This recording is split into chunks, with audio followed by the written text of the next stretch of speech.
रिदा, तुम्हें पता है आज तुम्हारे दोनों भाइयों का निकाह था। वो लोग इस घर को भी छोड़कर चले गए। जाहिद ने दुकान से आके बताया। रिदा को ये सब सुनने में कोई दिलचस्पी नहीं थी। वहाँ इसका कोई अच्छा वक्त नहीं गुजरा था, इसलिए खामोश ही रही। जबकि जाहिद को अपने भाइयों और अब्बू के रवैये के बारे में वो पहले ही बता चुकी थी, इसलिए इसने भी इस बारे में ज़्यादा बात करना मुनासिब नहीं समझा। शादी के बाद 15 दिन तो अयान और रेहान दोनों अपनी बीवियों समेत घूमने फिरने में मसरूफ़ रहे। इसके बाद अब वो घर होते थे तो कभी बाहर।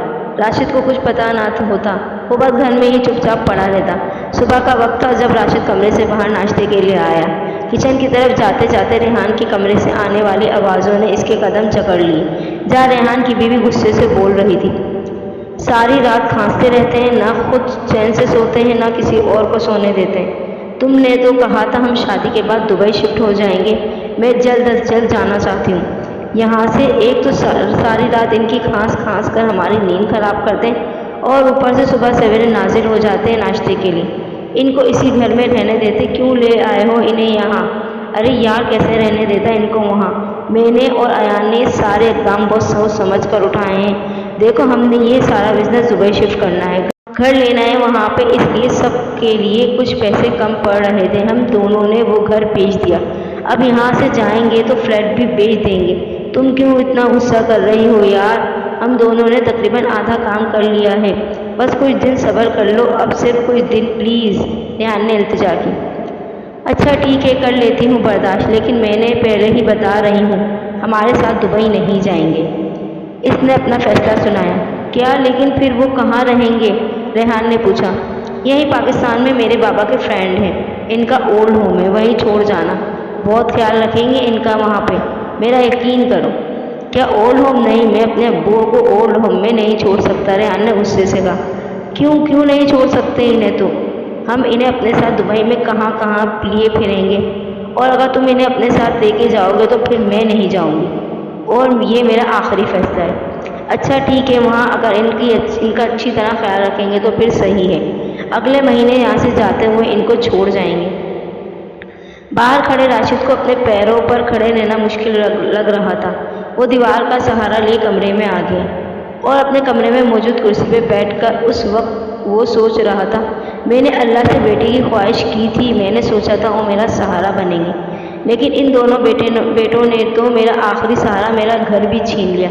इन बेटों की खुशी के लिए मैंने बेटियों का हक भी इनसे छीन कर इन्हें दिया, लेकिन अब ये क्या कर रहे हैं? मुझे ही बेघर कर रहे हैं।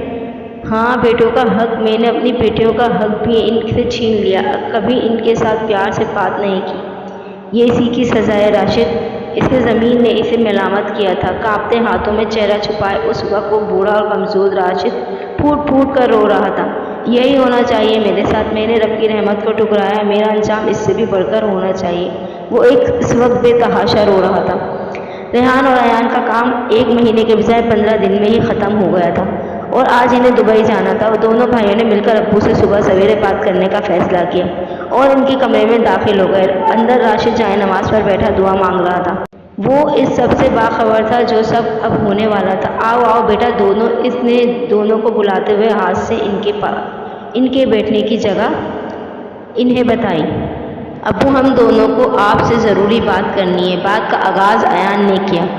हाँ बेटा, खामोश मत हो, बोलो क्या बात है? अब्बू, हम दुबई जा रहे हैं, मेरा और अयान का बिजनेस वहाँ सेट हो गया है। आपकी तबीयत ख़राब रहती है, घुटनों के दर्द की वजह से आप चल भी नहीं सकते। सही से मेरी बीवी फायजा के वालिद के दोस्त हैं, इनका ओल्ड होम है, वहाँ पे आपका बहुत ख्याल रखा जाएगा। रेहान और अयान दोनों बोलते जा रहे थे जबकि राशिद खामोशी से सुन रहा था और आखिर में इसने सिर्फ यही बोला, ठीक है बेटा। अयान और रेहान दोनों की 5 बजे की फ़्लाइट थी। 10 बजे के करीब वो दोनों राशिद को ओल्ड होम में छोड़कर खुद चले गए। रिदा अपनी पढ़ाई मुकम्मल कर चुकी थी एक बहुत बड़े सरकारी अस्पताल में, अब वो नर्सिंग कर रही थी। जाहिद, मुझे आज देर हो जाएगी। अच्छा क्यों? जाहिद ने पूछा। वो आज मुझे और कुछ और नर्सों को सीनियर डॉक्टर्स के साथ एक ओल्ड होम जाना है। वहाँ कुछ बुजुर्ग ऐसे हैं जिनकी तबीयत ख़राब है, जब हम चेकअप करेंगे इनकी देखभाल करेंगे, रिदा ने मुस्कुराते हुए बताया। अच्छा, ये तो बहुत अच्छी बात है। अपना भी ख्याल रखना, मुझे फ़ोन कर देना, मैं वहीं आ जाऊँगा तुम्हें लेने। जो आपका हुक्म, रिदा ने हंसते हुए कहा और बाहर आ गई। अपने ससुर से दुआ लेने के बाद वो जाहिद के साथ अस्पताल के लिए रवाना हो गई। सारे स्टाफ के साथ इस वक्त रिदा भी एक एक के पास जाकर इनसे बहुत प्यार से बात करती, जब अचानक इसकी नज़र कुछ फासले पर रखे बेड पर पड़ी। पहले पहले इसे लगा शायद ये इसके नज़र का धोखा है, लेकिन बिल नहीं, सच में वो इसका सगा बाप था, राशिद था। वो अपनी जगह साबित हो गई थी। उसने तो सोचा था कि राशिद अपने बहू बेटों के साथ बहुत खुश होगा, लेकिन ये क्या, इसे कुछ समझ नहीं आ रहा था। अचानक इसने करीब से गुजरती एक लड़की को रोका जो उसी ओल्ड होम में काम करती थी। बात सुने रिदा ने लड़की को मुखातिब किया। जी, इसने रिदा की तरफ मुस्कुराकर देखते हुए जवाब दिया, ये जो सामने बेड पे ये कब से आए हैं यहाँ, और इनको यहाँ कौन छोड़कर गया है? रिदा ने पूछा। अच्छा, आप इन अंकल की बात कर रही हैं, इनका नाम राशिद है। तकरीबन एक हफ्ता पहले इनके दो बेटे इनको यहाँ छोड़कर दुबई चले गए। ये बस ऐसे ही चुप हैं जब से आए हैं। अगर इनको हम खुद कुछ खिलाएं तो खा लेते हैं, वरना बस ये ऐसे ही बैठे रहते हैं। रिदा इस लड़की को शुक्रिया बोलती भागकर राशिद के पास आई। अब्बू अब्बू, रिदा ने रोते हुए राशिद को पुकारा। रिदा की आवाज़ सुनते ही राशिद ने इसकी तरफ देखा। अब्बू, आप यहाँ कैसे? अब्बू, अगर वो दोनों चले गए आप मेरे पास आ जाते। रिदा रोते हुए बोल रही थी। कौन हो तुम? मैं नहीं जानता तुम्हें, जाओ यहाँ से। राशिद की बात पर रिदा ने परेशान होकर इसकी तरफ देखा, जबकि आसपास खड़े लोग भी इसकी तरफ मुतवज्जा हो चुके थे। अब्बू, ये आप क्या बोल रहे हैं? मैं हूँ आपकी बेटी रिदा। अब राशिद की आंखों से भी आंसू रवाना हो गए थे। नहीं है मेरी कोई बेटी, मुझ जैसे इंसान की बेटी नहीं होनी। मैं आज यहाँ इस हाल में हूँ, मुझे अभी भी हैरत होती है। मैं बिल्कुल ठीक हूँ, हालांकि मेरा अंजाम इससे भी बुरा होना चाहिए था।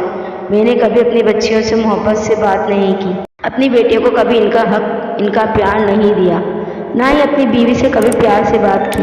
सकीना ठीक कहती थी कि औलाद देना ना देना, बेटे देना बेटियाँ देना, ये सब तो इस रब के हाथ में है। मगर मैंने इसकी बात को ना समझा।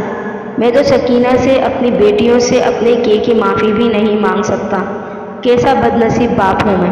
अब वो बच्चों की तरह रोना शुरू कर चुका था। आसपास खड़े सब लोग भी रिदा और राशिद के साथ रो रहे थे। अचानक राशिद ने रिदा के सामने अपने दोनों हाथ जोड़ दिए। बेटा, मैं इन सब से तो माफ़ी नहीं मांग सकता जो बहुत दूर जा चुके हैं, लेकिन तुम मुझे माफ़ कर दो। नीचे ज़मीन पर बैठकर रिदा ने इनके हाथों को चूमना शुरू कर दिया था। ऐसा मत कहें अब्बू, मुझे आपसे कोई शिकायत नहीं है। मेरे साथ चलिए अब्बू, प्लीज़ मेरे साथ चलें मेरे घर। नहीं बेटा, मैं।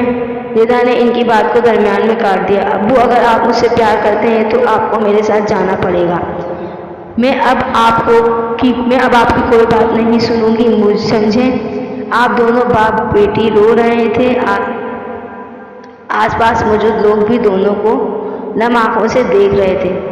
रिदा ने जाहिद को फ़ोन किया था। इसके साथ अशफाक, रिदा का ससुर और राशिद का दोस्त भी आया था और बहुत प्यार और इज्जत के साथ राशिद को अपने साथ ले गए थे। राशिद को अब सच में एहसास हुआ था कि बेटियां बोझ नहीं, रहमत है।